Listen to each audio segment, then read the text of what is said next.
आपण बघितलं. आणि जे अविश्वासी होते जुन्या काळामध्ये वधस्तंभाच्या अगोदर, त्यांचे आत्मे जात होते या यातनेच्या जागी जिथं हा श्रीमंत व्यक्ती गेला होता.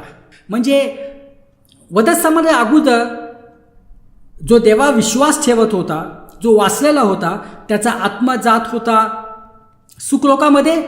आणि जो अविश्वासी होता, जो देवा विश्वास ठेवत नव्हता, त्याचा आत्मा जात होता की ह्या जी पीडा देण्याची जी जागा होती तिथं ते जात होतं. जेव्हा येशू ख्रिस्त वधस्तंभावर गेला, जेव्हा त्यांनी रक्त सांडले.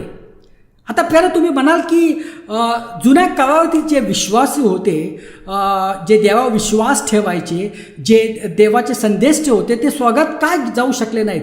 कारण खूप महत्त्वपूर्ण गोष्ट आहे की येशू ख्रिस्ताच्या रक्ताशिवाय कोणीही स्वर्गात जाऊ शकत नाही. कारण त्यांच्या पापांची क्षमा झाली नव्हती. जे जुन्या काळातले जे देवा विश्वास ठेवत होते, त्यांच्या पापाची क्षमा झालेली नव्हती. फक्त त्यांच्या पापावर आवरण टाकलं होतं. कारण जे ते बलिदान देत होते, जे पशुपक्षीचं जे बलिदान देत होते, त्याच्या रक्ताने पापाची क्षमा होत